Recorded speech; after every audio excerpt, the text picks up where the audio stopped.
In a circle formed by 30-meter-long abacuses, dozens of accountants were on site for the year-end summary meeting of the Shaanxi merchants in the late Qing Dynasty.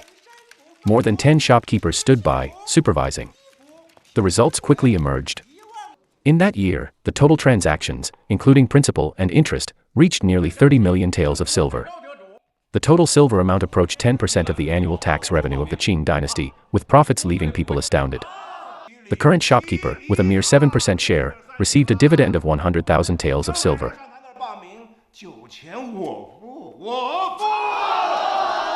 At the helm of this business empire was the patriarch of the Kang family.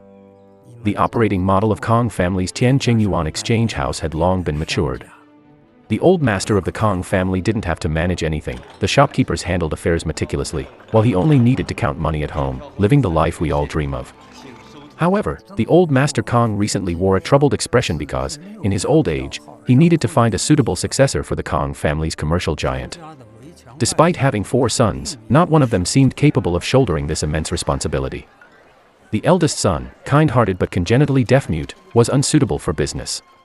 The second son, with a fiery temper, would resort to physical altercations at the slightest disagreement, rendering him unfit for a leadership role. As for the third son, well-educated, tactful, and fluent in English, seemingly the ideal choice. However, he had recently become infatuated with the red light district, spending his days either drinking or sketching courtesans, making him useless. The youngest son, on the other hand, was not only intelligent and competent but also obedient. After an arranged marriage, the couple was harmonious, becoming a source of pride for old Master Kang. He thought the family business finally had a reliable heir. Unfortunately, fate took an unexpected turn when the young couple went to Tianjin for a vacation, and the wife was abducted on the street. The tragic news reached the Kang family, prompting the old master to organize a rescue mission methodically. However, the second son's violent temper prevailed. Ignoring the old master's dissuasion, he rushed to Tianjin overnight, only to fall from his horse and become disabled. Meanwhile, the fourth daughter-in-law, trapped in the thieves' den, chose to end her life by jumping into the water to preserve her honor. Overwhelmed by the loss of his wife, the fourth son suffered a mental breakdown. The sudden turn of events resulted in the sacrifice of 2 out of the 4 sons. Even in the face of this tragedy, old Master Kang had no intention of grooming the third son. Instead, he turned his attention to the 5th son.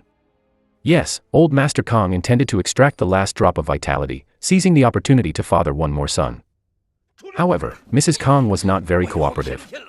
The reason Mrs. Kang was uncooperative stemmed from the moral degradation of the third son and the enmity between father and son. Several years ago, the old Master Kang brought home a young girl, instructing his sons to keep up with the times and learn English from her. Unexpectedly, the third son and the girl fell deeply in love. They even clandestinely indulged in forbidden pleasures. To everyone's surprise, the girl later became Mrs. Kang, and the third son had to address her as his mother. The strict family rules forced the third son to submit, but his inner resentment and humiliation led him to self-indulgence in the brothels, resulting in his moral decline. After becoming Mrs. Kang for some unknown reason, the girl did not give up the struggle. Over the years, she remained virtuous, and despite having 4 sons, the old master allowed her to maintain a semblance of dignity in the household. Now that all 4 sons had fallen into decadence, the old master reluctantly accepted his role as a husband, even if it meant behaving like a beast, just to have the woman bear him a son to inherit the family business. However, the woman, determined not to give birth, had undergone surgery to remove her uterus, shattering the old master's plan for a 5th son. Despite his anger, he had no choice but to tearfully accept the reality. It seemed that having a 5th son was out of the question. He could only choose from the existing 4. But was there a viable option among them? The old master had no choice but to choose the third son. He began to groom the third son. Recently, the head clerk Chiu, who had illicitly lent money at exorbitant interest rates, was publicly dismissed by the old master, announcing his perpetual rejection and sending him back to the countryside for farming. However, today he brought Chiu back, leaving the third son puzzled. Why reject the promising young head clerk from Beijing and reinstate this clerk with a questionable past? The old master continued to educate his son, aiming to instill gratitude and loyalty in this reinstated clerk. Later, the old master advised the third son to treat his wife well and spend the night at her place tonight. This was the reason why the old Master Kang couldn't have a 5th child. With Mrs. Kang's presence looming, it was impossible for the old Master Kang to remarry, let alone have a 5th son.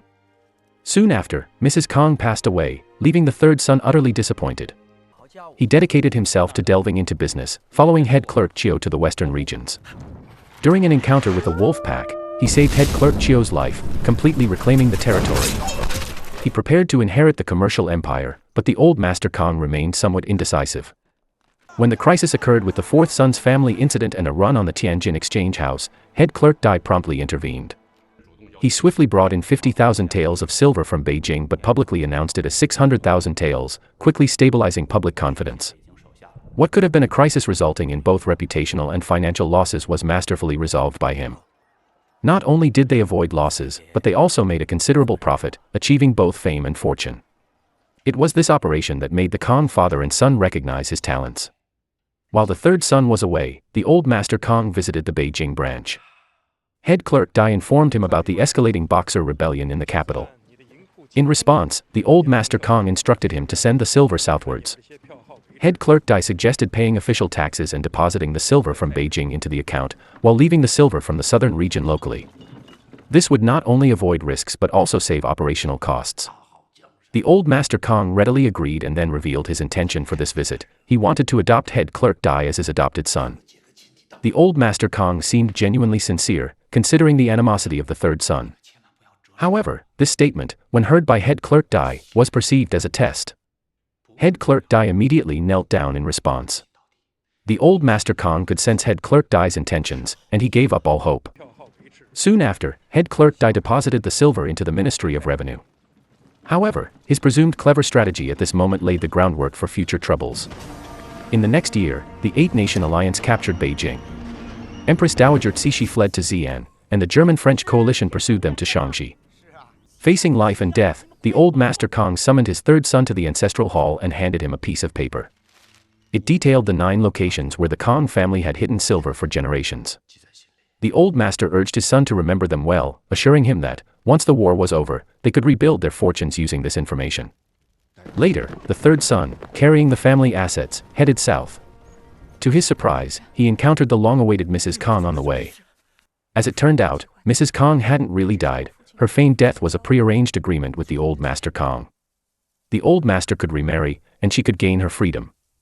After experiencing so much, the third son finally voiced the question that had been lingering in his heart: why did Mrs. Kang marry the old master Kang in the first place? In reality, she had no choice. Her father deceived her, claiming that she would become the concubine of the third son. However, the third son was already engaged, and the old master Kang vehemently opposed breaking the engagement. Furthermore, the old master Kang had set his eyes on her.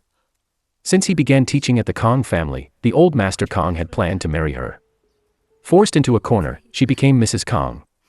Thus, two people deeply in love became mother and son due to feudal customs and the greed of the old master Kang. Fortunately, everything was in the past. The third son wanted to take Mrs. Kang away, but she refused. While the third son could rise to a higher position, what she gave up with her uterus was a kind of compensation to him. Unable to live together in harmony, they decided it was better to part ways. Mrs. Kang left, and the third son found solace. At this moment, a message from the servants arrived, informing the third son to go to Xi'an to find head clerk Qiu. However, the third son didn't want to follow in the footsteps of the old master Kang, so he went alone to Shanghai to find head clerk Dai. Upon hearing the news, the old master Kang not only didn't get angry but was rather pleased. However, just as the third son was preparing to make a big move, the Qing government issued paper currency, and a thin piece of paper represented 100 taels of silver. Wealthy merchants no longer needed to exchange silver through pawnshops, and the pawnshops, which relied on this business for their livelihood, lost their significance, leading to the decline of the pawnshop industry. Nevertheless, at this moment, the third son revealed a new business opportunity. With a population of 400 million in China, even the savings of ordinary people amounted to a considerable sum. This strategy proved effective, as countless common folk flocked to the newly established pawnshops to deposit their money, giving rise to the modern banking business. The Kang family's business once again flourished, but this was the last glimmer of its glory. With the outbreak of the Xinhai Revolution, the Qing government collapsed, and the currency it issued became worthless paper. Silver once again became the circulating currency, prompting people to rush to pawnshops for redemption. However, the silver that had been deposited in the household department had long vanished with the disappearance of the Qing government, leading to a shortage of silver in the pawnshops. The third son quickly instructed the shopkeeper Qiu to bring silver from the south to Beijing. However, the shopkeeper Qiu had already noticed that the third son favored the shopkeeper Dai more. His questionable character and previous misconduct led him to abandon any gratitude and collude with bandits to kill the guards and rob his own silver shipment. Ironically, the self-proclaimed wise Kang patriarch failed to understand the principle that one act of disloyalty renders a person unreliable for a lifetime. The silver carriage was robbed, and the Kang's family's financial chain was completely broken. The once ambitious third son had to face the harsh reality. He could have refused to redeem the silver, as the common people had deposited Qing Dynasty's paper currency at that time. However, a sense of righteousness drove him to target the silver stored in the family's wine cellar. Upon hearing the news, the old Master Kang was furious, but at this point, he could no longer control his son. Moreover, both of them fell in love with the same woman. Surprisingly, after the woman left, the Kang patriarch actually remarried and had a fifth son. Finally, this patriarch, who had sought peace throughout his life, agreed to the third son's request. However, the next day when it was time to open the wine cellar, the old Master Kang left alone on horseback. Having been a lifelong miser, he couldn't bear to see the ancestral wealth distributed to the poor, so he chose to turn a blind eye. When the third son opened the silver vault, he found a box on the frame containing a pair of characters written on it, benevolence and righteousness. The third son was instantly moved to tears. 爸，